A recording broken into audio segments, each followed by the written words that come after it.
gran banco catalán CaixaBank y Gas Natural anunciaron el viernes que se van de Cataluña por el pulso independentista.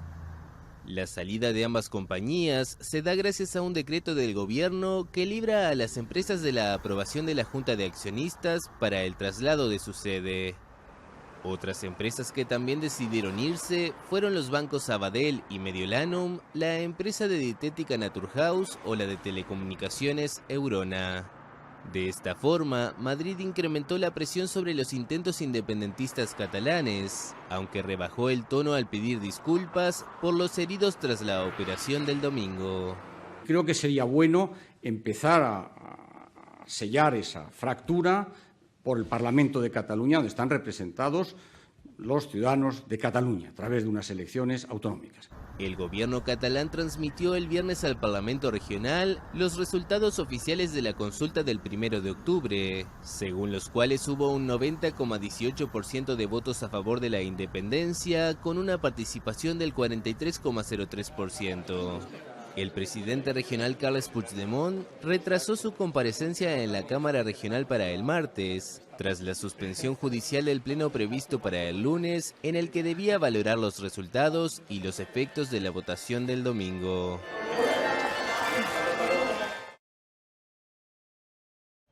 La crisis entre Barcelona y Madrid chocó este jueves con las grandes empresas catalanas. El Banco Sabadell, el segundo más grande de Cataluña, anunció que trasladará su sede a la ciudad de Alicante, ante la posible declaración unilateral de la independencia catalana, a la cual se opone el gobierno de Mariano Rajoy. El dinero ya siempre se ha dicho que es miedoso y ante estos casos huye, ¿no? La Caixa y el Banco Sabadell son los dos más importantes de Cataluña, y a raíz de la crisis sufrieron fuertes pérdidas en la bolsa, al igual que otras empresas locales. Según los planes de la coalición de partidos independentistas y el presidente catalán Carles Puigdemont, el Parlamento Regional podría proclamar la secesión en los próximos días. Tengo amigas que tienen empresas, amigos aquí en Barcelona, y algunos ya están viendo de qué manera se pueden ir de aquí. Ya se ve, ha empezado a bajar ya la bolsa, cada vez los bancos catalanes también están perjudicados, se perjudica la economía catalana, la española, porque a mí me parece que aunque llevan tiempo preparándolo, está todo muy poco pensado. En el referendo del domingo pasado en Cataluña, un 90% aprobó la independencia, aunque solo un 42% de los votantes convocados acudió a las urnas. Yo no sé si fueron 2 millones los que votaron, porque esto no tiene ninguna garantía, pero la mayoría de la sociedad catalana no votó, ¿me entiendes? Es decir, que sin embargo está callada, no dice nada, y los que están actuando y están organizados, etcétera, son los nacionalistas. Por ahora, las posibilidades de una mediación internacional han sido rechazadas por el Gobierno de Madrid, y Cataluña no ceja en su empeño independentista. Pero las consecuencias económicas de la crisis dejan abierta la puerta a un cambio de posturas. La española tomó medidas para evitar una declaratoria de independencia de Cataluña, pero ¿cuáles serían las consecuencias económicas si esto ocurre?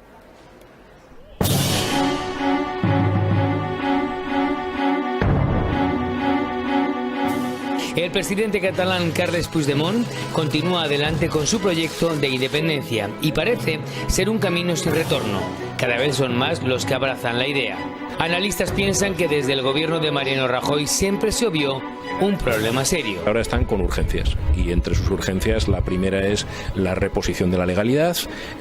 Tienen una especie de obcecación por aquí tiene que terminar alguien en la cárcel, pero no hay encima de la mesa por parte del gobierno español, del gobierno del señor Rajoy, ni una sola solución. Bueno, y entre desafío y desafío parece que todos se pierden y hay consecuencias y consecuencias graves. Algunas de ellas son económicas, tanto para Cataluña como para España. Cataluña tendría un efecto de que su prima de riesgo aumentaría, de que tendría que pagar un mayor interés por su endeudamiento. La hipotética independencia provocaría su salida de la Unión Europea y del euro. Lo que pierdes es la capacidad de emitir moneda. Evidentemente Cataluña no podría emitir euros y no tendría una política monetaria propia si estuviese vinculado. La otra opción, que sería emitir una moneda propia, evidentemente tendría un riesgo de ver cómo los mercados la valoran, y si esa valoración respecto al euro pues es muy baja, evidentemente habría una devaluación. Así están las cosas cuando al reloj se le va acabando la arena. Barcelona, Alberto Peláez, enviado especial. Noticieros Televisa. Las grandes compañías no están dispuestas a pagar los efectos negativos que supondría la independencia de Cataluña de España. Este jueves, el Banco Sabadell, el quinto banco español y el que concentra en Cataluña un 29% de sus activos en España, ha anunciado que dará luz verde al traslado de sus sedes desde Cataluña a Alicante en caso de una declaración de independencia. CaixaBank, el mayor banco de Cataluña, podría seguir sus pasos. Desde Madrid ya advierten de los riesgos que una secesión supone para la economía de esta comunidad. Evidentemente esto lo que genera es una incertidumbre que lo que está haciendo es paralizar todos los proyectos de inversión en Cataluña.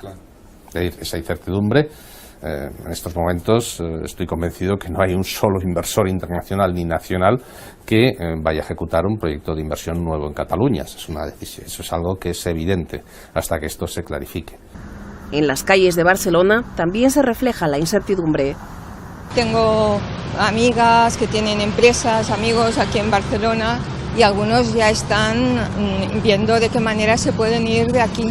Ya se ve, ha empezado a bajar ya la bolsa, cada vez los bancos catalanes también están perjudicados, se perjudica la economía catalana, la española, porque a mí me parece que aunque llevan tiempo preparándolo, está todo muy poco pensado.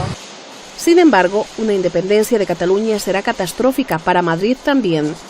La creencia popular es que lo que paga Cataluña es más de lo que recibe del Estado español. Madrid nos roba. Ha sido un lema popular entre los independentistas catalanes. Y esto porque esta región alberga apenas 16% de la población española, pero representa 19% del Producto Interior Bruto y 25% de las exportaciones de España.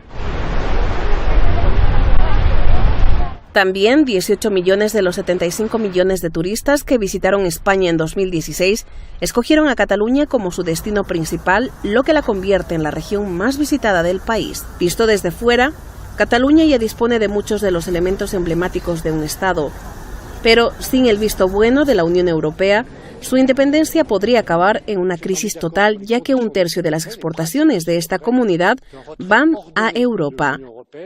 Cristina Leiva con información de Mohamed Reza Karimian, Hispan TV Noticias. Cerca de 50.000 catalanes se desplazan cada año a otras ciudades de España por motivos laborales o académicos. Vicente es uno de ellos. Trabaja en Madrid como ingeniero informático. Es hijo de padres andaluces y cree que la situación política actual está levantando ampollas. Yo tengo la sensación de que hace 2 meses estaba como todo muy apagado, aunque se supiera que iba a haber la votación el día 1, pero en las 2-3 semanas previas es cuando todo se ha encendido de nuevo y bueno, la situación ha estallado. Como otros catalanes, suele frecuentar el Centro Cultural Blanquerna, cuyo objetivo es la difusión de la cultura catalana. Aquí se produjo un asalto ultraderechista durante la celebración de la Diada de 2013. Escaparate de la cultura catalana, Blanquerna es también foco de tensiones. Que se ha enrarecido mucho el ambiente y hay gente que yo creo que tiene más reparo a entrar en un sitio que además, como esta librería, que es digamos, una delegación oficial de la Generalitat catalana, ¿no? Madrid, donde residen más de 70.000 catalanes, cuenta desde hace unos meses con un grupo de castellers, una tradición de más de 300 años y cuyos valores son fuerza, equilibrio, valor, prudencia y sentido común. Sin esa armonía se puede desbaratar como un castillo de naipes. El tema de conflictos entre pueblos tiene mucha más relación con tema política que cultural, que es lo que hacemos aquí. Han sido varias las personas y dueños de negocios que se han mostrado dispuestos a hablar con Euronews, aunque también ha habido marcas catalanas que, sin ocultar, al menos han querido evitar airear su procedencia por temor a las posibles consecuencias. Carlos Marlasca, Euronews, Madrid. La posible reanudación de las negociaciones para alcanzar un tratado de libre comercio y la seguridad coparon hoy las diferentes agendas de la India y la Unión Europea durante la cumbre bilateral que concluyó hoy en Nueva Delhi. en la que se confirmaron inversiones europeas por 1.300 millones de euros. En una rueda de prensa conjunta en la capital india, el presidente de la Comisión Europea, Jean-Claude Juncker, el presidente del Consejo Europeo, Donald Tusk, y el primer ministro indio, Narendra Modi, dejaron claras sus prioridades durante la cumbre bilateral. El anfitrión, Modi, destacó la decisión de fortalecer la cooperación en seguridad entre la India y la Unión Europea, además de trabajar juntos en la lucha contra el terrorismo.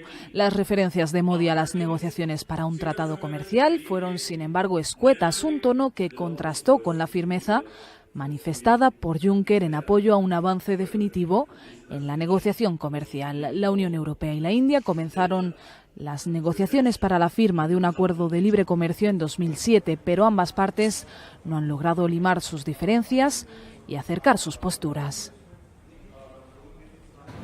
Desde que Trump lanzó sus advertencias de sacar a Estados Unidos del Tratado de Libre Comercio de América del Norte, el nerviosismo llevó a México a hacer una férrea defensa para mantenerse dentro del acuerdo. Sin embargo, 10 meses después, autoridades y empresarios mexicanos han empezado a considerar el retiro del Telecán. El presidente del Consejo Coordinador Empresarial, Juan Pablo Castañón, advirtió que México podría levantarse de las mesas de negociación del Telecán ante la imposibilidad de satisfacer las exigencias de Estados Unidos. Existe una posibilidad de que nos levantemos de la mesa. Y ante esa posibilidad de levantarse de la mesa, pues ¿cuáles podrían ser las causas? Pues las causas que no podamos cumplir, que los socios nos pidan circunstancias que ya no es la realidad de México. Por su parte, el presidente del Consejo Nacional Agropecuario, Bosco de la Vega, reconoció que durante la tercera ronda en Ottawa, Canadá, el sector agroalimentario sufrió la embestida más grande, por lo que México debe alistarse para entrar a nuevos mercados. La gran embestida para el sector agroalimentario es que Estados Unidos puso en la mesa el tema de estacionalidad para todas las frutas y hortalizas. ¿Qué implica eso? Que ellos no quieren exportaciones de México cuando ellos tengan producción, entonces van a poner barreras al comercio. Situación que es inaceptable desde el sector privado, y así se pronunció nuestro secretario Guajardo. Incluso el secretario de Hacienda, José Antonio Meade, reconoció que con el paso de los años el porcentaje del comercio que efectúan México y Estados Unidos bajo las normas del Telecán ha disminuido, ya que el 51% de lo que compramos a Estados Unidos se hace por fuera del tratado. Y es que a pesar de 3 rondas y de los avances logrados, aún están pendientes los temas más polémicos del acuerdo: las reglas de origen en la industria automotriz, cambios en materia laboral, las modificaciones al capítulo 19 sobre resolución de controversias, así como la reducción del déficit comercial de Estados Unidos. Quizá por ello la posición de Estados Unidos parece seguir siendo la misma, ya que el expresidente del Banco Mundial y negociador original del Telecán, Robert Zoellick, consideró que existe 50% de probabilidad de que el presidente Donald Trump retire a Estados Unidos del tratado en un año. I hope I'm wrong, but I'm telling you, I've been doing this for 30 years, and I do pretty good anticipation probabilistic assessment. I think there's at least a 50% chance that Trump pulls out of this thing over the next year or so. A pesar de ello, la posición del gobierno mexicano sigue firme de mantenerse dentro del acuerdo comercial con Estados Unidos y Canadá. For the next round in Washington, D.C., we will have substantial challenges to overcome. We will be open to new ideas, but it must be clear that Mexico has the firm decision of increasing our competitiveness and create new business and investment opportunities for our citizens. We don't want to restrict any possibilities to create work and trade. NAFTA represents more than just the trade figures and numbers. NAFTA represents the commitment that we share to make North America the most competitive region in the world. That is why we are here, and that is why Mexico will continue to engage in these discussions. Para el financiero Bloomberg, Leticia Alcántara. Por otro lado, el sector automotriz está en pie de guerra ante la propuesta que ha empezado a circular con respecto a que Estados Unidos estaría buscando modificar los porcentajes del contenido regional, es decir, de la zona NAFTA, y al mismo tiempo nacional del propio Estados Unidos, que se suma a la otra propuesta de limitar las exportaciones agrícolas mexicanas de acuerdo a los ciclos productivos de la Unión Americana. Tal parece que estamos en la cúspide antes de la bajada de la montaña rusa que tanto había anticipado el secretario de Economía, Ildefonso Guajardo. En ese sentido, Yuri, la propuesta de Trump no solo preocupa a los productores nacionales, también la Cámara de Comercio de los Estados Unidos ha dicho que estas propuestas son peligrosas, se están poniendo en riesgo, por supuesto, a la economía de la Unión Americana, porque finalmente se ponen en riesgo muchos empleos del lado de los Estados Unidos. La ronda 4 va a comenzar el próximo miércoles y podemos recomendar abroches el cinturón porque va a haber una pendiente empinada en este tema. Así que es lo que tenemos. Imagen Noticias con Yuridia Sierra, lunes a viernes 2 p.m. Participa en Imagen Televisión. Ortiz Mena, negociador original del Telecan. Antonio, buenas tardes, gracias por la comunicación. Mucho gusto estar con ustedes este viernes. Cuéntanos, ¿cómo afecta el endurecimiento del discurso de Donald Trump en las renegociaciones? Elena, mira, yo diría que el discurso en sí no ayuda, pero no perjudica de sobremanera porque lleva ya bastantes meses este discurso un tanto estridente. Lo que sí complica son propuestas específicas de Estados Unidos que han circulado en medios. No sabemos si ya las vayan a presentar formalmente. Yo mencionaría dos que se han presentado en semanas recientes y que me parece serían negativas para México. La primera es una cláusula que en inglés llaman cláusula sunset, cláusula de puesta de sol, que eso significa que el Telecan estaría sujeto a revisión cada 5 años y si Estados Unidos no le parece cómo es la evolución del comercio y la inversión, pues buscaría renegociar o salirse. Esto genera enorme incertidumbre. Los TLCs deben generar certidumbre y a mí me parece a todas luces innecesario y contraproducente, ya que el tratado tiene ya un artículo para salirse con 6 meses de aviso, que es con lo que está arengando el presidente Trump. Lo segundo tiene que ver con una noticia de esta misma semana y es de una aparente propuesta de Estados Unidos de un contenido nacional, es decir, estadounidense, en materia de las reglas de origen para el sector automotriz, cuando siempre se había venido hablando de un contenido regional de América del Norte y no de un contenido específico de cada país. Entonces, estas dos propuestas, si las lleva Estados Unidos a la mesa, sin duda sí complicarían mucho y yo diría de manera innecesaria las negociaciones. ¿Pero qué está realmente en el fondo de la posición de Donald Trump en este punto de las renegociaciones? Mira, yo diría que hay dos cosas. Uno, es normal dejar los temas más complicados, los trueques más difíciles hacia el final de las negociaciones. El problema es que tenemos elecciones en México en verano próximo y entre más se tarden las negociaciones, más se va a complicar el proceso por temas de índole político. Lo segundo es que si bien el presidente Trump ha sido muy inconsistente en muchos temas, por ejemplo, hace un par de años estaba en favor de un sistema de salud público y de cobertura general y ahora está insistiendo en que quiere eliminar el famoso Obamacare. Donde no ha estado cambiando tanto de posición es en su visión sobre el comercio. O sea, si ustedes ven declaraciones desde mucho antes que anunciara siquiera su candidatura para ser presidente, él tiene una visión de suma cero del comercio, de que las exportaciones son buenas, las importaciones son malas y es un juego de suma cero. Aquí sí hay algo de constancia, entonces yo creo que aquí no ha cambiado para nada su discurso. Doctor, quizás su posición es un tema de política interna, donde juega un discurso congruente con sus ideas de campaña que todos vimos. Yo creo que aprovechó una postura que él tiene desde hace mucho tiempo y que le ha sido popular y en la que yo creo que él sí cree. Y esto hace más difícil que se llegue a algún acuerdo, es decir, que no sea una situación meramente de táctica de negociación, de parecer ser muy duro para sacar las mayores concesiones de la contraparte, sino aquí sí hay algunas cosas estridentes, pero yo creo que sí subyace una visión del mundo de suma cero, de que si yo tengo un superávit eso es bueno, si tengo un déficit eso es malo, y así voy a evaluar los tratados y los voy a negociar para asegurar que ese sea el resultado del comercio. Siendo así, ¿qué posibles escenarios podemos ver en esta cuarta ronda de renegociaciones? ¿La salida de Estados Unidos quizá?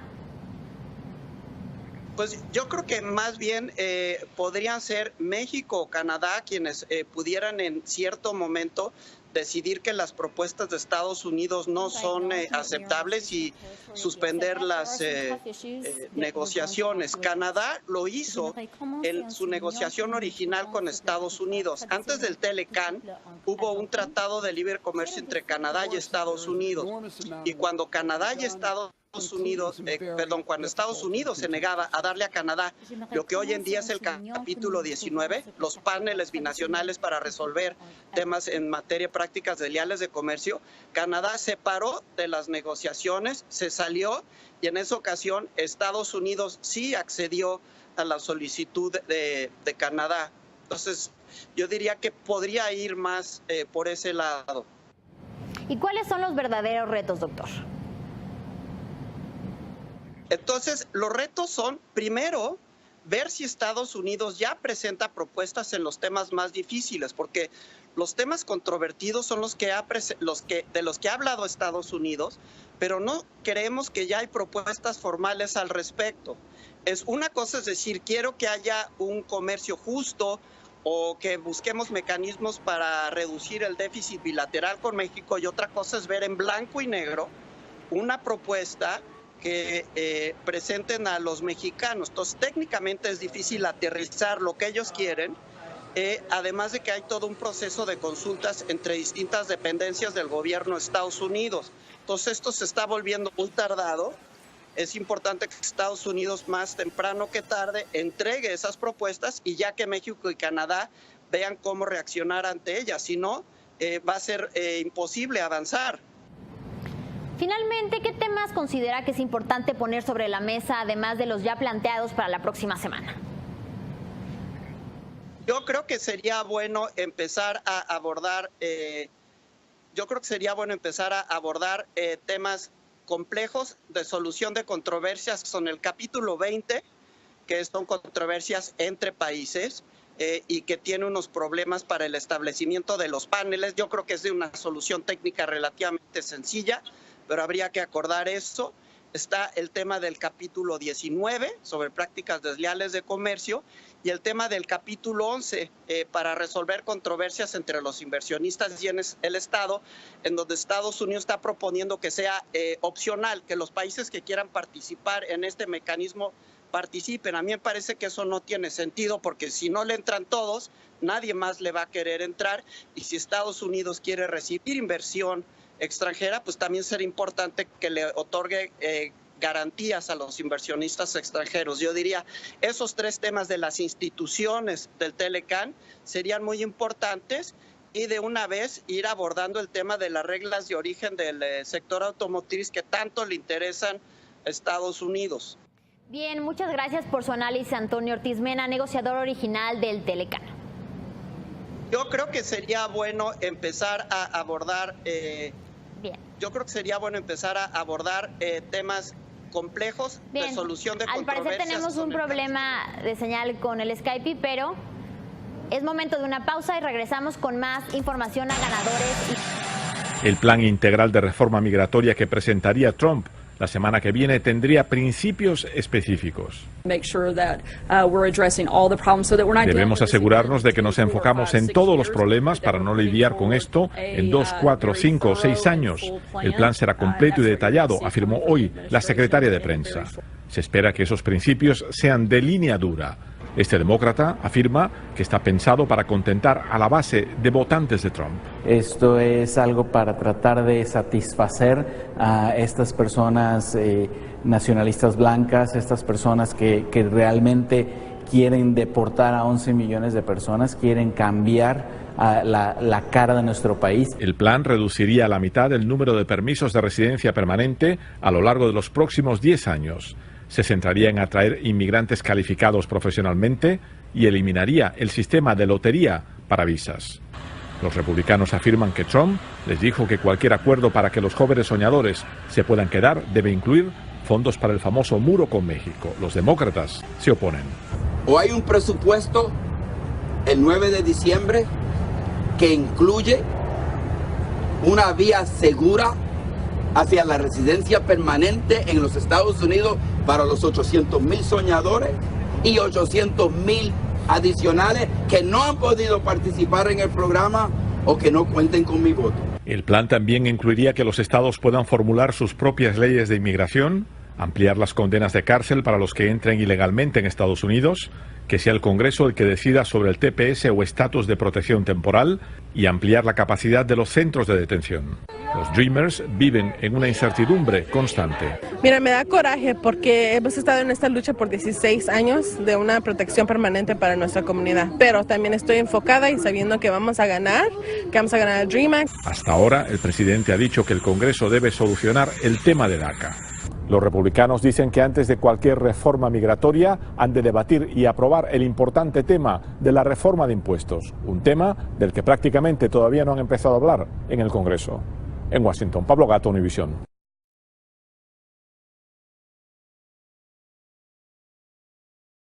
Toda la información internacional. De esta manera llegamos a Estados Unidos, pues allá no se va a levantar las sanciones contra Cuba. En el evento Herencia Hispana, celebrado en la Casa Blanca, aseguró que no ocurrirá hasta que aseguren la libertad de los habitantes de la isla y también se pronunció contra el régimen de Maduro. Envió un mensaje de solidaridad a los puertorriqueños y también a los mexicanos. De no creerse, mencionó que ayer habló con Enrique Peña Nieto por el terremoto que azotó a México el 19 de septiembre. Imagen Noticias con Yuridia Sierra, lunes a viernes 2 p.m.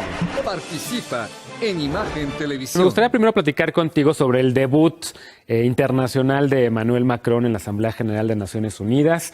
Era un discurso que se esperaba muchísimo y que muchos medios lo tomaron como la antítesis de Donald Trump. ¿Cómo lo viste?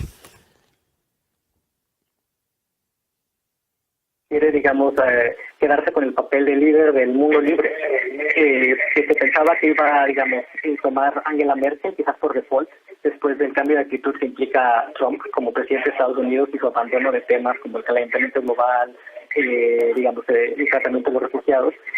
Claramente Macron es el que quiere llenar ese hueco, y eso lo representa muy bien su discurso, por ejemplo, retomando estos temas, el tema de los refugiados, el tema del terrorismo, el tema del calentamiento global. Entonces, aquí se ve, digamos, que Macron no solo quiere inaugurar una nueva forma de hacer política en Francia, como representó su triunfo, digamos, con una plataforma no tradicional, sino que quiere crear una nueva forma de hacer política internacional.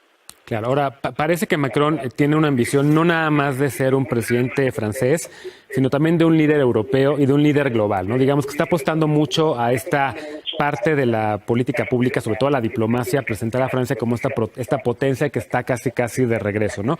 Regresando a temas europeos, regresando después de la Asamblea General, una de las primeras cosas que hizo fue a la Universidad de la Sorbona a presentar este proyecto para reformar Europa. ¿Cómo viste su propuesta? Pues es interesante que lo que me parece que Macron quiere hacer es cambiar, digamos, el sentido de la Unión Europea, que en los últimos años, digamos, a partir de la crisis de la zona del euro, se había convertido más bien en un proyecto reactivo. La Unión Europea desde hace ya muchos años que se había tratado nada más de reaccionar a problemas que estallaban, digamos, como la crisis de los refugiados, la crisis de la zona euro, el Brexit. Entonces parece que Macron quiere ya después de muchos años volver a cambiar un poco la lógica del proyecto de integración y en lugar de estar solo creando soluciones para problemas que estallaban de repente, recuperar la idea de la Unión Europea como una visión. Macron insistió mucho en que Europa es ante todo una idea y que en tanto una idea es un proyecto y por lo tanto debe ser ante todo, digamos, el esbozo de una serie de actividades hacia el futuro.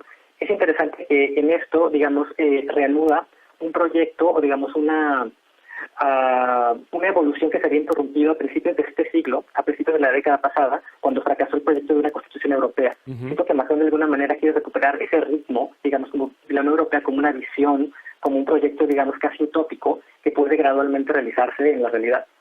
Ahora, parece ser que la propuesta de Macron ni siquiera fue tomada en cuenta por Angela Merkel, que acaba, por cierto, de tener elecciones, de enfrentar elecciones y que va por un cuarto periodo, y que quisiera conectarlo, Humberto, con el hecho de que hace apenas unos 16 años, después del 11 de septiembre, sí hubo una alianza que se formó en Europa entre París y Berlín, en contra de la invasión de Estados Unidos en Irak, y en donde Gran Bretaña prácticamente anunciaba su Brexit en ese momento por aliarse al presidente George W. Bush, Tony Blair, que se alió sobre todo con Aznar en España y con el presidente Bush para invadir a Irak. Hoy en día parece ser que hay de nueva cuenta un interés por parte ahora de Macron de voltear a ver hacia Alemania y de juntos sacar a Europa adelante.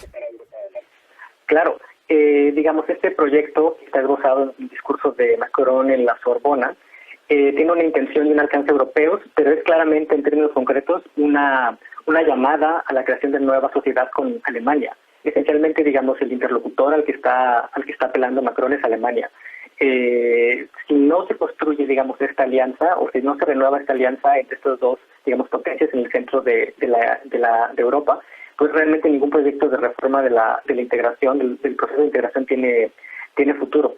Ahora, como mencionas, es cierto que es muy cuestionable el momento que escogió para hacerlo, porque por un lado se puede decir que el haberlo hecho justo después de las elecciones, pero antes de que se formara gobierno en Alemania, era un momento clave. Pero también se puede decir lo contrario, que justo por eso Angela Merkel no puede realmente darle mucha atención, porque primero tiene que resolver su problema interno de armar una coalición. Y el tema clave es que para armar esa coalición, dados los resultados de las recientes elecciones, tiene muy probablemente que formar un gobierno con un partido que es en principio relativamente hostil a proyectos que están en el centro de la propuesta de Macron, como la creación de un presupuesto europeo.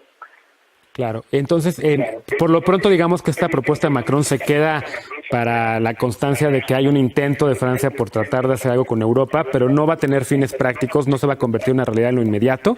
Merkel está muy ocupada en este momento armando gobierno. Los otros países de la Unión, pues muchos de ellos están incluso rechazando, por ejemplo, la idea de que lleguen más refugiados sirios, no quieren cumplir con sus obligaciones. ¿Cómo ves el momento de Europa hoy en día? Pues creo que en el corto plazo es probable que las ideas de Macron no se realicen. Sin embargo, creo que más que bien se están introduciendo un horizonte que incluso en términos realistas tiene que tomarse en cuenta, porque tarde o temprano, digamos, muchos de estos problemas van a seguir estallando. Por ejemplo, el tema del terrorismo no se va a ir. Claro. Y la propuesta de Macron de crear una forma, digamos, de procuraduría europea transnacional que crea una especie de policía europea, pues va a seguir ahí. Otro tema es el calentamiento global, que tampoco se va a ir. Entonces ahí también la propuesta de Macron de crear una especie de fuerza de protección civil europea que reaccione a los posibles desastres que pueden ocurrir como reacción del calentamiento global. Entonces, digamos, en el corto plazo, por la coyuntura política alemana... Sí, te escuchamos.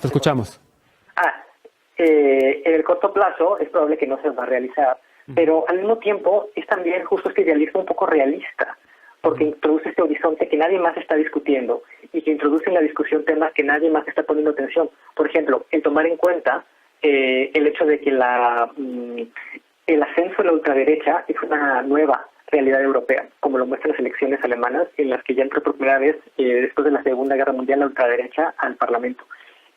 Macron es el único que está, de alguna manera, proponiendo algo que responda a esas inquietudes que hay en muchos electorados europeos, pero que sea distinta a la respuesta que están ofreciendo las ultraderechas.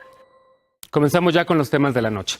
Bien dicen que los vacíos se llenan y como muestra un botón, la salida del Reino Unido de la Unión Europea con el Brexit ha hecho que Francia hoy quiera ocupar esa posición de liderazgo en Europa para hacerle contrapeso a la Alemania de Angela Merkel. Por ello, el presidente Emmanuel Macron anunció una ambiciosa propuesta de reforma a la Unión Europea para aceitarla y combatir los males que aquejan hoy al viejo continente, el resurgimiento de nacionalismos, la xenofobia y los populismos. Pero vamos a París con Casia Viderco, corresponsal de Noticieros Televisa, para los detalles. Adelante, Casia, querida, buenas noches. Muchas gracias, Genaro. Te saludo con muchísimo gusto desde París, donde hace unos días el presidente Emmanuel Macron presentó un ambicioso plan para relanzar la debilitada máquina europea, una propuesta que en realidad consiste en convertir la Unión Europea en una federación compuesta por los países que acepten las reglas del juego del eje franco-alemán. para exponer su aspiración al liderazgo de la Unión Europea tras la retirada británica. Emmanuel Macron eligió un auditorio de estudiantes de la Universidad de la Sorbona. En su solemne discurso insistió en la necesidad de reforzar la unidad, la democracia y la integridad del viejo continente ante la amenaza populista. Le fanatisme et le nationalisme avaient un temps pris le dessus sur la conscience des peuples. Mais déjà nous voyons poindre de nouveau ce qui pourrait détruire cette paix qui nous berce. Solo Europa, según Macron, puede darnos una capacidad de acción ante los grandes desafíos en la era de la globalización, como el cambio climático, la presión migratoria, el terrorismo o el comercio. Un président qui va relancer l'Europe via le moteur franco-allemand, c'est une nouvelle dynamique qui va être relancée. Pero no todos los jóvenes apoyan el macronismo. Sa politique est une politique anti-étudiant, anti-jeunesse, anti-salarié, c'est une politique antisociale qui va créer... un coup d'état social contra el pueblo, en fait. Para que la Unión Europea pueda defender los intereses globales de sus miembros, el jefe del Estado galo propone la creación de una fuerza común de intervención militar. Por otro lado, aboga por una armonización fiscal, una policía europea de fronteras y una agencia única para los solicitantes de asilo. Para Macron hay que establecer un salario mínimo europeo. Urge una convergencia de las condiciones sociales en todos los países de la Unión. ¿Suena demasiado utópico? À l'intérieur de l'euro, on ne peut rien faire.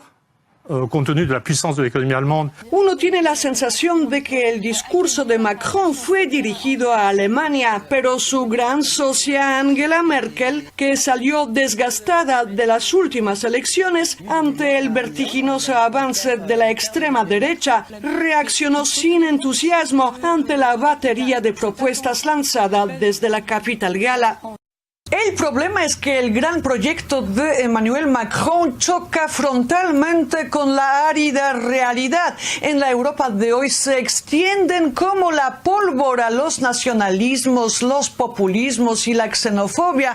La desconfianza en las instituciones europeas se propaga como un virus y paradójicamente los europeos se vuelven cada vez más euroescépticos. Genaro. Gracias, Casia, por este reporte.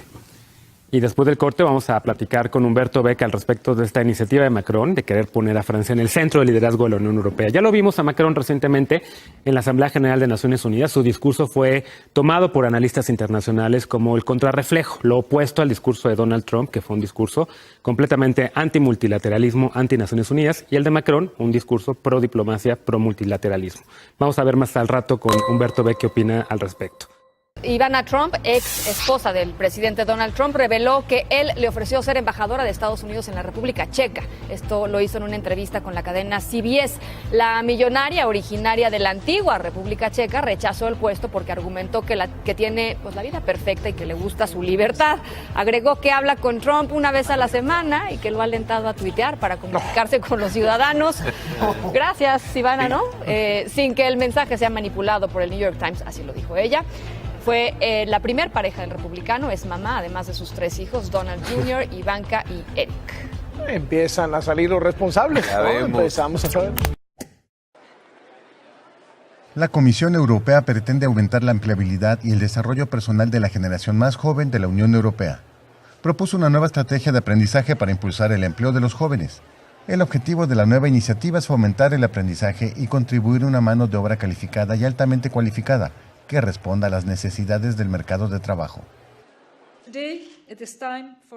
Hoy es tiempo para el siguiente paso. Estamos lanzando una propuesta de un marco europeo para la calidad y el aprendizaje efectivo, el cual identifica 14 criterios clave que los Estados miembros y las partes interesadas deben utilizar para desarrollar aprendizajes de calidad y eficaces. La Comisión reconoció que el empleo había aumentado en los últimos 4 años y sigue creciendo a un ritmo constante en casi todos los Estados miembros de la Unión Europea. La última revisión trimestral mostró que el empleo aumentó 1.5% en la Unión Europea en el segundo trimestre de 2017, en comparación con el mismo periodo del año anterior. Sin embargo, el desempleo de los jóvenes sigue aumentando en 16.9%, y la comisión desea dotar a más jóvenes de las competencias profesionales necesarias mediante el aprendizaje. Con información de la oficina en Bruselas, Bélgica, Noticias Xinhua. Académicos, investigadores y estudiantes abogaron este viernes en El Salvador por una educación superior de calidad, pública y social en Latinoamérica y la Unión Europea, enfocada al desarrollo de los pueblos y por la cooperación entre ambas regiones en el ámbito educativo. Estas fueron las peticiones más reiteradas en la Cumbre Académica y del Conocimiento de la Comunidad de Estados Latinoamericanos y Caribeños y la Unión Europea en El Salvador, que finalizó este viernes. Al cierre de este foro, celebrado en las instalaciones de la Estatal Universidad de El Salvador, los participantes instaron a los estados de ambas regiones a evitar que la educación se vuelva una mercancía a la que solo puedan acceder las minorías con mayores recursos y no contribuya a mejorar las sociedades. El secretario ejecutivo de la Organización Continental Latinoamericana y Caribeña de Estudiantes, Rafael Bogoni, abogó por la educación como un bien público. De la capacidad del Estado de financiar la educación pública y financiar el acceso universal a la educación, ¿no? La cumbre académica concluyó con la presentación de la Declaración de la Cumbre Académica y de Conocimiento de San Salvador, en la que ambas regiones acordaron fortalecer sus relaciones en beneficio de la ciencia, la educación y la tecnología. Perú estima exportar servicios por $6.760 millones este año, un incremento de 8% en relación con 2016. Al concluir la 7ª edición del Perú Service Summit, organizada por la agencia estatal PROMPERÚ, se asentó que el Plan Estratégico Nacional Exportador tiene en perspectiva alcanzar la cifra de $13.000 millones en 2021. En las rondas de reuniones participaron más de 150 oferantes, compradores e inversionistas de 18 países del hemisferio americano, además de España. La cumbre de servicios compartió ofertas competitivas en el desarrollo de disciplinas como la ingeniería, el diseño gráfico, el marketing, la biotecnología y call center, entre otros. Bueno, nosotros somos una compañía que se dedica al BPO, pero, hacemos servicios de compañías tercerizados, principalmente especializados en el sector de gestión de cobranzas. Es decir, nosotros a través de una plataforma de call center hacemos llamadas a varios países de la región para hacer gestiones de cobranza de diferentes carteras de clientes, ¿no? La 7ª edición, que se inició el pasado lunes, además de rondas de negocios, tuvo conferencias sobre el panorama nacional e internacional para la promoción de servicios, la presentación de nuevas herramientas para la internacionalización, la transformación digital y las gobernanzas de políticas público-privadas académicas para el fomento de la oferta. La exportación de servicios es una prestación que brinda un residente de un estado a favor de los residentes de otro estado, y por su naturaleza intangible, el servicio no pasa por un punto aduanero, por ende no se aplican aranceles. Con información de la oficina en Lima, Perú, Noticias Xinhua. Chad es una república centroafricana con menos de 14 millones de habitantes, que hasta hace poco era considerada uno de los principales aliados de Estados Unidos en el combate al terrorismo internacional. Pero llegó Donald Trump a la Casa Blanca y las cosas cambiaron. Los ciudadanos de Chad fueron incluidos en el veto migratorio decretado por la Casa Blanca a fines de septiembre y por ello no podrán viajar a Estados Unidos. Chad, Venezuela, Corea del Norte, Libia, Siria, Irán y Yemen fueron incluidos en el nuevo veto de Trump. Los detalles los tiene el periodista Fernando Rodríguez en el siguiente trabajo.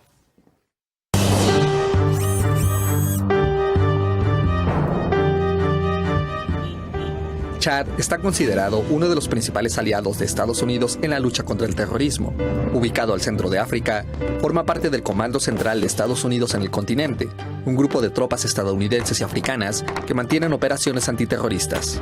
Apenas en 2016, Washington abrió su embajada en la capital de ese país y en marzo pasado, las tropas de ambos países realizaron ejercicios militares. Además de contribuir con tropas a la lucha contra el terrorismo, Chad es sede de la fuerza multinacional que combate al grupo terrorista Boko Haram y de la operación antiterrorista de Francia en África. Pero nada de esto evitó que Chad fuera incluido en el nuevo veto migratorio emitido por el presidente Donald Trump, que impide la entrada de cualquiera de sus ciudadanos a Estados Unidos. El veto, anunciado el 24 de septiembre, incluye también a Siria, Libia, Yemen, Irán, Corea del Norte y Venezuela. Aunque este nuevo veto ha revivido las críticas de grupos de derechos humanos como la Unión Estadounidense por las Libertades Civiles, la inclusión de Chad ha sido especialmente señalada por analistas y diplomáticos. Según un reporte del New York Times, se hizo pese a que los asesores de Trump advirtieron que la decisión perjudicaría la seguridad estadounidense. El veto a Chad vino por la recomendación de Elaine Duke, actual secretaria interina de Seguridad Nacional, que aseguró que el país no ha hecho lo suficiente en la lucha contra el terrorismo. Esta es la primera vez que Estados Unidos externa este tipo de preocupaciones sobre Chad.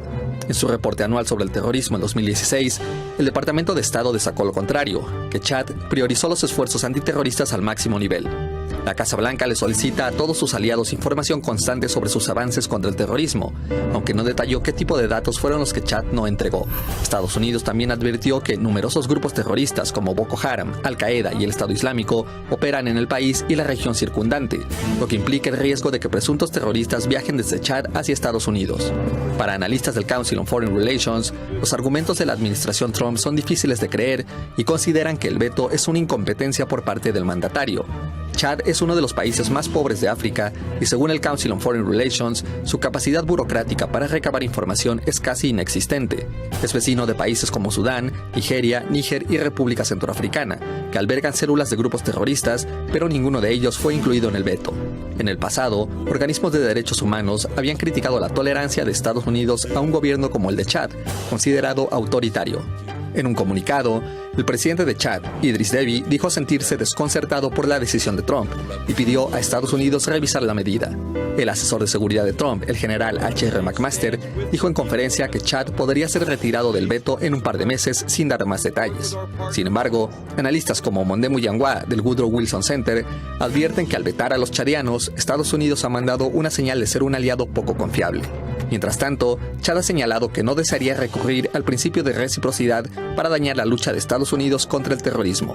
Para Foro Global, Fernando Rodríguez. Bueno, cabe decir que el veto que puso el gobierno de Donald Trump a Venezuela es un veto parcial porque no incluye a los ciudadanos venezolanos. Los ciudadanos venezolanos que quieran seguir viajando a Estados Unidos lo podrán seguir haciendo. El veto de viaje de Donald Trump o del gobierno de la administración Trump a los venezolanos tiene que ver solamente con los funcionarios del gobierno de Nicolás Maduro, que ahora no podrán viajar a Estados Unidos, ni tampoco tener cuentas bancarias, ni cualquier otro tipo de bienes inmuebles o líquidos en Estados Unidos. Tras una de las peores sequías de su historia, la turística ciudad de Santa Marta, en el norte de Colombia, sufre los estragos de las lluvias, un ciclo que se repite en otras zonas de Latinoamérica y que el Caribe colombiano intenta superar invirtiendo en rescatar las cuencas hídricas. Adriana Soto, directora para la región andina de la ONG medioambiental The Nature Conservancy, explica las implicaciones de la deforestación en la mayor montaña del mundo frente al mar y que es conocida como la fábrica de agua del Caribe. Los 5 ríos que abastecen de agua a las ciudades de Santa Marta y Ciénaga han sido deforestados y degradados. Y esto hace que sean muy vulnerables ante sequías e inundaciones. Y también lo que sucede es que cuando hay una alta deforestación, hay una alta carga de sedimentos que caen a estos ríos y que terminan generando unos altísimos costos de tratamiento para los acueductos de estas dos ciudades. Por esto el Fondo del Agua de Santa Marta creó una iniciativa que reúne recursos públicos y privados para invertir en la parte alta de los ríos que abastecen de líquido a las ciudades, que busca conservar y restablecer las coberturas naturales de la zona de la estrella hídrica en San Lorenzo, ubicada en la Sierra Nevada, y donde nacen 5 ríos que abastecen 5 ciudades. Lo que van a hacer es conservar cerca de 20.000 hectáreas de coberturas naturales, y con ello lo que se va a lograr es retener cerca de 30 millones de metros cúbicos de agua al año. Las cuencas van a ser capaces de regular mejor esa agua, y esa agua además va a tener una mejor calidad, con lo cual habrá menos sedimentos. Con este proyecto, que cuenta con un capital inicial de $1,5 millones, se planea intervenir en los próximos 20 años las zonas aledañas a los ríos Piedras, Manzanares, Gaira, Córdoba y Toribío, lo que beneficiará a 1,2 millones de habitantes, según explica Alejandro Calvache, de la ONG medioambiental The Nature Conservancy. Lo que estamos proponiendo es proteger los ecosistemas, hacer acciones de reforestación, hacer acciones de protección de cuencas, y con esto lo que estamos ganando es que haya mayor capacidad de las cuencas de regular los flujos hídricos. La iniciativa, que lidera la Alianza Latinoamericana de Fondos de Agua, formada por TNC, Fundación FEMSA, el Banco Interamericano de Desarrollo, y el Fondo para el Medio Ambiente Mundial, y de la que participan organismos públicos y la empresa privada, ya ha sido aplicada en el continente, que celebra el primer sábado de octubre de cada año el Día Interamericano del Agua.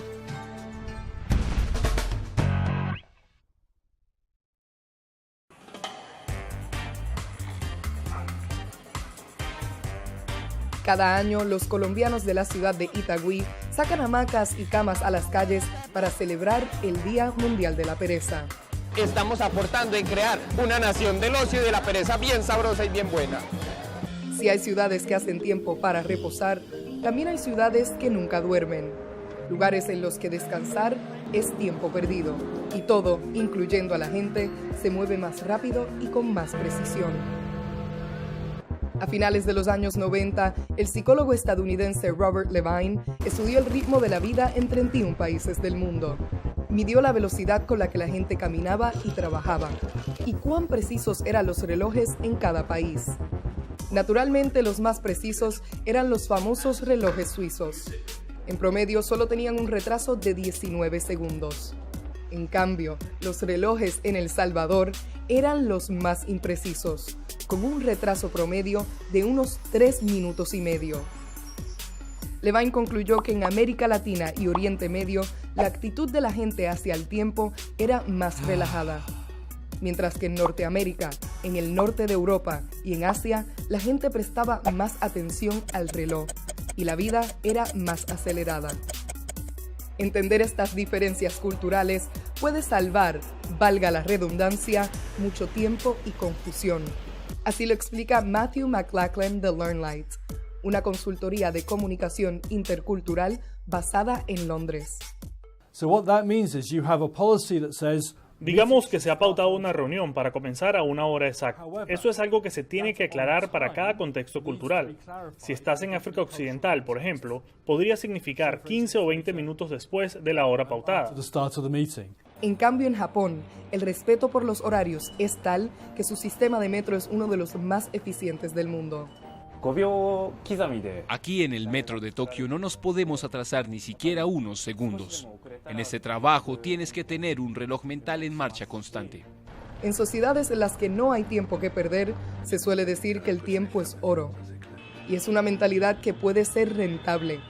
Levine, por ejemplo, encontró que los países que más valoran el tiempo tienen más probabilidad de tener economías más fuertes. Pero cuando el tiempo se entiende como dinero, también se trabaja más. Hablamos con la doctora en sociología Liana Sayer. En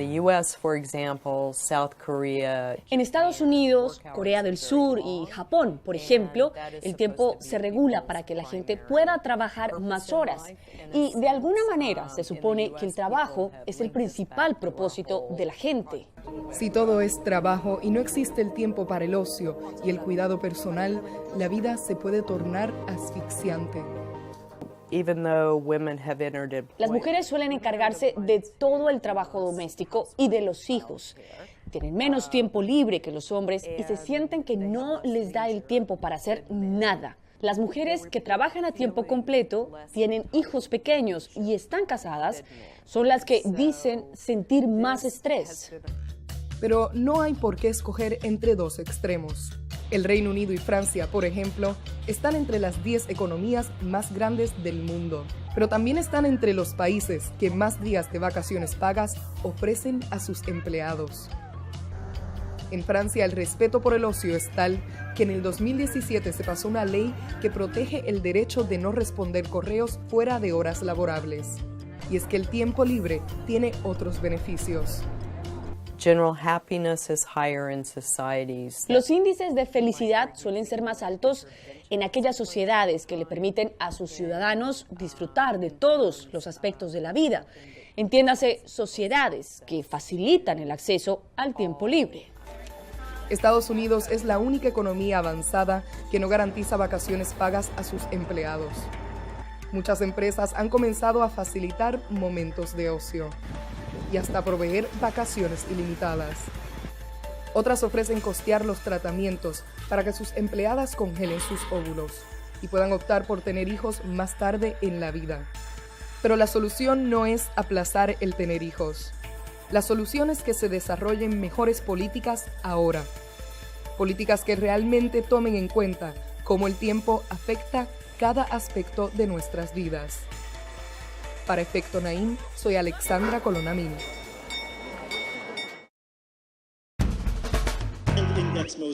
La industria china del mueble mira la expansión al mercado indonesio. 9 marcas locales de Chengdu Sichuan suben al escenario en la Feria Internacional de Decoración Mosaic en la capital indonesia de Yakarta. Chengdu tiene las mayores escalas y la historia más rica de los parques industriales de muebles en toda China.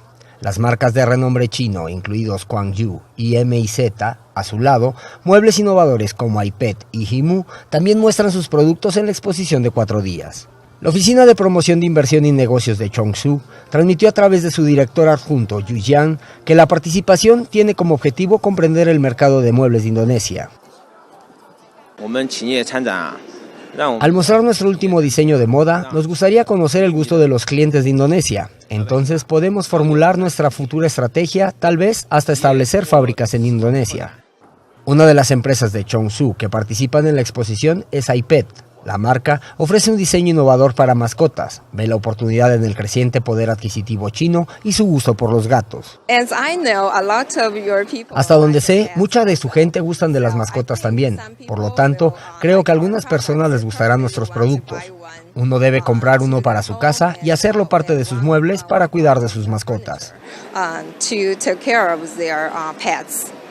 iPet espera encontrar un socio de negocios en Indonesia en esta exposición. En el futuro, la empresa quiere tener un socio distribuidor para el mercado indonesio, por lo que si este mercado da la bienvenida a su producto, iPet incluso contempla la posibilidad de establecer alguna fábrica en este país. Un visitante indonesio, Harris Mandala, ve oportunidades de negocio en productos de muebles chinos. El contratista de construcción y diseñador asegura que encontró algunos productos únicos y especiales en muebles chinos. Los productos chinos ofrecen oportunidad e inspiración. Como también trabajo como un contratista de construcción, puedo ofrecer estos productos chinos. Si mis clientes quieren una habitación especial para su mascota, podemos cooperar. La clase media indonesia está aumentando, a medida que la economía creció alrededor del 5% al año. El aumento ha impulsado a la demanda de productos de mobiliario. El organizador del evento de la exposición estimó que el mercado local de muebles crecerá en un 10% en 2017. Con información de la oficina en Yakarta, Indonesia, Noticias Xinhua. El Economista Televisión.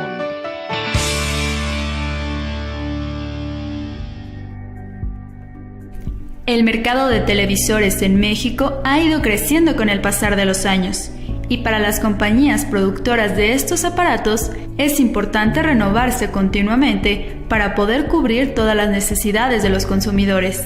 Para Samsung, el mercado de televisores en México no es la excepción, debido a que ocupan el lugar número 1 en el sector de pantallas. Así lo expresa Hervé Baures, quien es director de Mercadotecnia de Consumer Electronics para Samsung México. Bueno, para Samsung el mercado mexicano es sumamente importante, ¿no? Llevamos muchos años ya de presencia, al igual que en la mayoría de los mercados a nivel global, Samsung es número 1 absoluto en tema de pantallas y televisiones, y por eso tenemos el compromiso con este mercado para siempre traer la última innovación. Como parte de su lucha en el mercado de televisores premium, Samsung Electronics lanzó su nueva pantalla QLED TV con tecnología Quantum Dot. Quantum Dot en realidad son unos nanocristales. Podemos hacer una analogía con pequeños diamantes. Entonces a la hora que la luz pasa a través de esos diamantes se multiplica, ¿no? En una cantidad de colores muy amplia, una gama de colores muy amplia, que además de establecer una brillantez mucho más real y una gama de colores que realmente se apega a lo que nos rodea todos los días, pues evidentemente ofrece una calidad inigualable, con una duración casi infinita. Esta solución de Samsung, como muchas otras del mercado, presentan la tecnología 4K, la cual viene a mejorar la alta definición. 4K es la tecnología que tenemos nosotros, como tiene la mayoría del segmento premium, que quiere decir 4K es 4 veces alta definición. Entonces en realidad es la mejor definición que puedes encontrar tú hoy día en cualquier mercado, es el top of the top de la tecnología de pantallas hasta ahora. Sabemos que esa tecnología evoluciona y avanza muy rápidamente. En algunos shows de electrónica se ha hablado ya del siguiente nivel, que se llamaría 8K, pero bueno, por ahora todos estamos en 4K y claramente Samsung ofrece una gama muy amplia de estos productos. Sin embargo, estas nuevas soluciones de Samsung no solo presentan la tecnología 4K, sino que incorporan la curvatura en sus pantallas. La curvatura es algo que introdujo Samsung ya hace algunos años y realmente le invito a tu audiencia que haga la prueba, ¿no? Porque la teoría o detrás de la curvatura es que realmente está obedeciendo la misma curvatura de tu retina, ¿no? Y estamos tratando de emular lo que tenemos nosotros como seres humanos a la hora que vemos las cosas y lo que nos rodea. Lo que te ofrece una pantalla curva es cuando tú estás frente a ella. Por un lado es mucho más envolvente, ¿no? Y tu ojo tiene que ser menos recorrido. Tu ojo se adapta mucho más fácil a una pantalla curva porque tienes un ángulo de visión muchísimo más amplio. Ahora bien, Samsung busca cumplir las necesidades de sus consumidores y en el camino se enfrentan a dos grandes retos.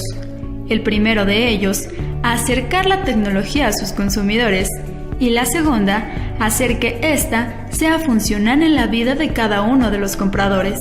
Sin embargo, no solo se trata de escuchar hablar de los productos de Samsung, se trata de conocerlos y verificar la calidad por uno mismo. Invitar a la audiencia que vaya al punto de venta y conozca nuestros productos, porque podemos platicar muchas cosas, pero yo creo que hasta que estén enfrente de cada uno de estos pantallas de las que hemos hablado el día de hoy, van a poder experimentar lo que les estoy diciendo y van a entenderlo de mejor manera, y que de verdad vean que hay un producto Samsung para cada estilo de vida, para cada necesidad, para cualquier presupuesto, y estamos muy contentos de nuestra performance en México. Para El Economista Televisión, Lilia Galván. El Economista Televisión.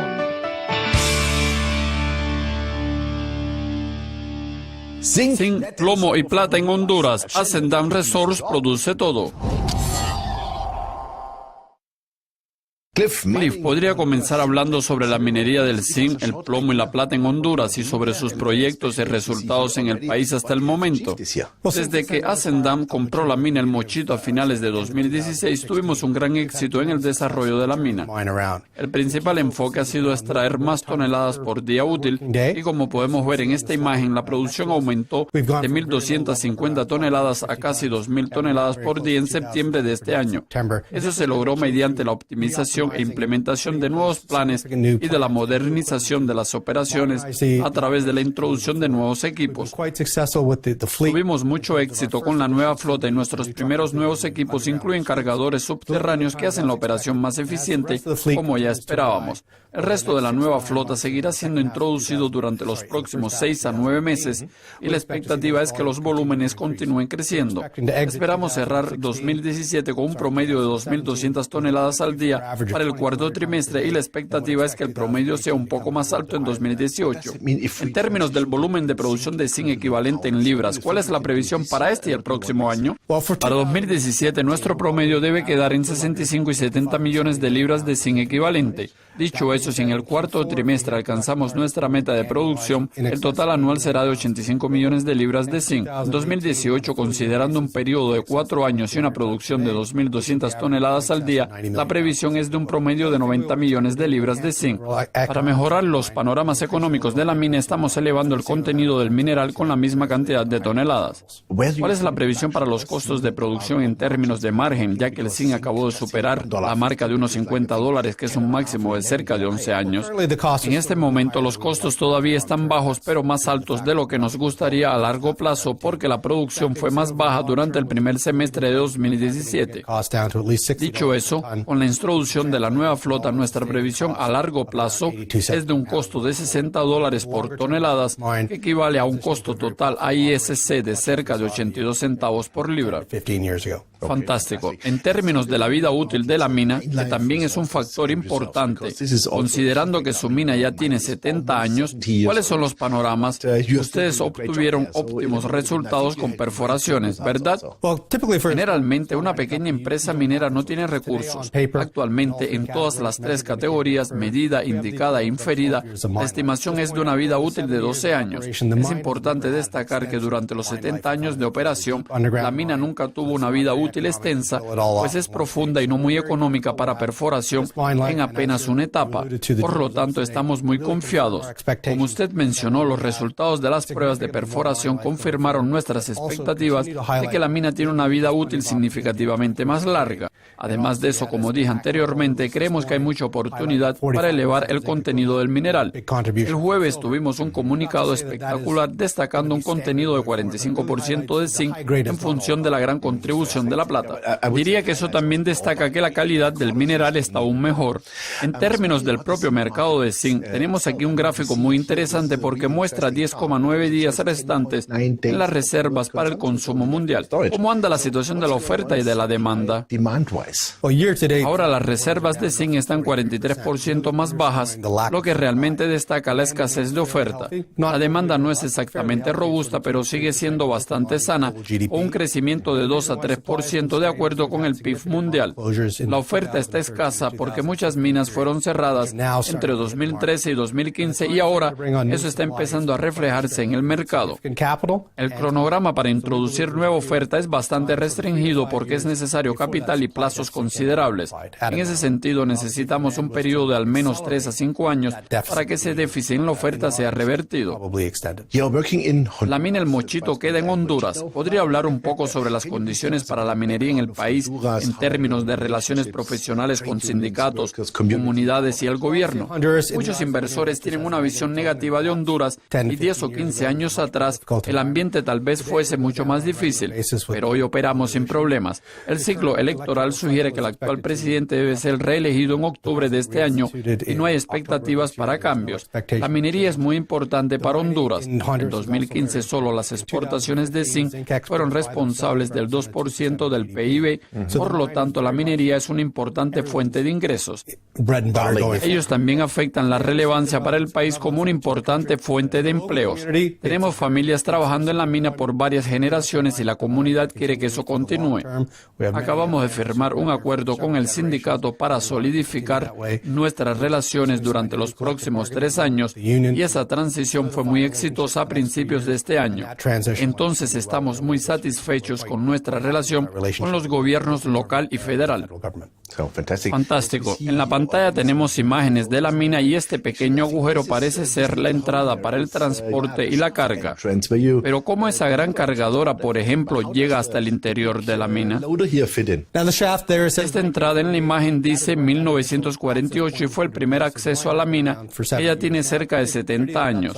Todos los trabajadores y equipos deben pasar por esa entrada. Entonces, nuestros nuevos equipos y grandes camiones deben ser desmontados para caber en ese agujero y luego montados nuevamente por nuestro equipo técnico en el subsuelo. Los nuevos camiones son desmontados y montados de forma muy profesional y rápida, lo que mejoró nuestro proceso de producción. En términos del futuro, podemos ver en la pantalla sus instalaciones para procesamiento de los residuos. ¿Cuánto tiempo ellos durarán? En este momento estamos en la fase final de construcción de las instalaciones para el procesamiento de residuos Solidad, que nos dará capacidad para operar hasta 2020 o 2021.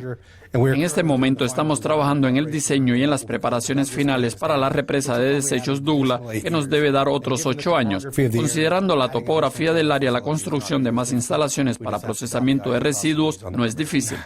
Cliff, muchas gracias por la presentación de su empresa. Fue un placer hablar nuevamente con usted.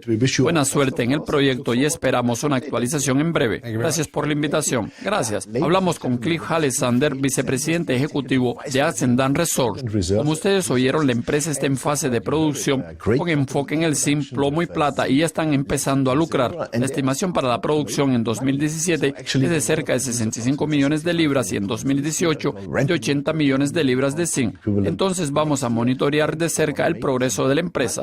Soy Jochen Steiger directamente desde Ginebra, una sociedad entre Commodity y Duke Scopy TV. Gracias por vernos y hasta luego.